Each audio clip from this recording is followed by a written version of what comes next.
আসসালামু আলাইকুম বন্ধুরা, ওয়েলকাম ব্যাক টু মাই শখের রান্নাঘর। তো আজকে রেসিপি এনেছি ডিমের কষা।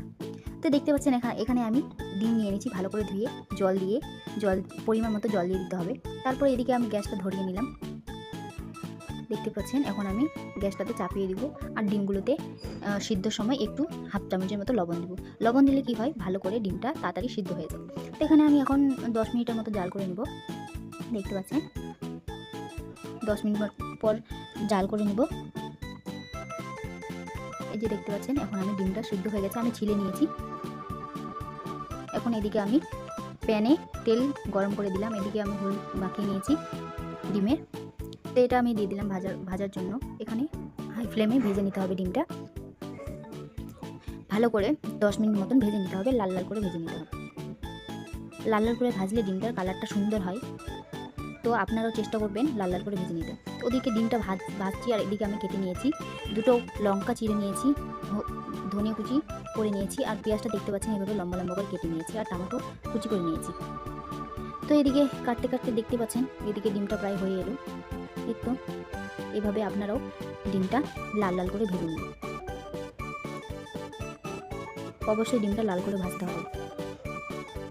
তো এদিকে আমার ডিম ভাজা হয়ে গেছে কমপ্লিট। তো এখন আমি ডিমটা নামিয়ে নেব ভালো করে তেলটা ছাড়িয়ে। তো এক এক করে সবগুলো ডিম আমি নামিয়ে নিচ্ছি। এই যে দেখতে পাচ্ছেন এক এক করে সবগুলো ডিম নামিয়ে নিলাম। আর এদিকে কড়াইয়ে তেল দিয়ে পরিমাণ মতন তেল দিয়ে এদিকে ফোড়নে দিয়ে দিলাম কাঠ মশলা আর জিরে ফোড়ন দিয়ে দিলাম, একটু নেড়ে তারপর দিয়ে দিব পেঁয়াজ কুচি। পরিমাণ মতো পেঁয়াজ কুচি দিয়ে দেবেন, আমি এখানে দুটো পেঁয়াজ কুচি দিয়েছি। এখন নেড়ে পেঁয়াজটাকে ভালো করে লাল লাল করে ভেজে নিতে হবে, যাতে পেঁয়াজের গন্ধটা না থাকে। আর লাল লাল করে ভেজে নিলে কি হয়, সবজির কালারটা ভালো আসে। তো এদিকে আমি দিয়ে দিলাম ওই চিড়ে রাখা দুটো লঙ্কা, কাঁচা লঙ্কা দিয়ে দিলাম। এখন এটাকে ভালো করে ভেজে নেব লাল লাল করে। তো দেখতে পাচ্ছেন এখানে আপনাদের সঙ্গে কথা বলতে বলতে এদিকে হয়ে গেছে। পেঁয়াজটা দেখতে পাচ্ছেন কতটা লাল হয়েছে। তখন আমি দিয়ে দেবো আদা রসুন বাটা, আগে থেকে পেস্ট করে রেখেছি। তো ভালো করে আদা রসুন বাটাটা নেড়ে চেড়ে নিলাম, মিক্স করে নিলাম পেঁয়াজের সাথে। তারপর এখানে দিয়ে দিতে হবে টমেটো কুচি।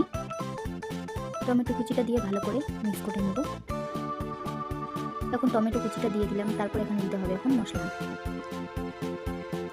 একটু 10 মিনিটের মতো 5 মিনিটের মতো ভেজে নিলাম। তখন এখন দিচ্ছি এখানে মশলা। এখানে দিয়ে দিলাম আমি হলুদ গুঁড়ো, লবণ, লাল মির্চের গুঁড়ো, ধনে গুঁড়ো আর গরম মশলার গুঁড়ো।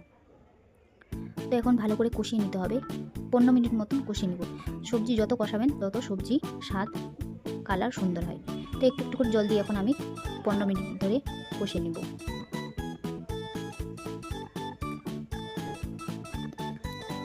2 মিনিট পর পর আমি এখানে নেড়ে নিচ্ছি, যাতে করে তলে না লেগে যায়। তো দেখতে পাচ্ছেন কালারটা। আর একবার জল দিয়ে ভালো করে কষে নেব। এই যে জল দিয়ে দিলাম, ভালো করে নেড়ে নিলাম। তো দেখতে পাচ্ছেন এখানে কষানো শেষ। তো কালারটা কত সুন্দর তেল ছেড়ে দিয়েছে। এখন আমি দিয়ে দেবো ডিম দিয়ে 5 মিনিটের মতো এটাকে ভালো করে কষিয়ে নিতে হবে মশলার সাথে। 5 মিনিটের মতো, 5 মিনিটের বেশি কষবেন না, নাহলে ডিমটা নরম হয়ে যাবে। তো দেখতে পাচ্ছেন 5 মিনিটের মতো কষানো হয়ে গেছে। তো এখন দিয়ে দিব পরিমাণ মতন জল। আপনারা আপনাদের পরিমাণ মতন জল দিয়ে দেবেন। তো এখানে 10 মিনিট মতো জাল করে নেব। দেখতে পাচ্ছেন প্রায় রান্না কমপ্লিটের দিকে। অবশ্যই আপনারা এই রেসিপিটা একবার ট্রাই করে দেখবেন। তো এখানে প্রায় রান্না হয়ে গেল। তো এখন আমি শেষের দিকে ধনে কুচি পাতা দিয়ে দিলাম, দিয়ে একটু নেড়ে চেড়ে নেব। আলতো হাতে নেড়ে নিলাম।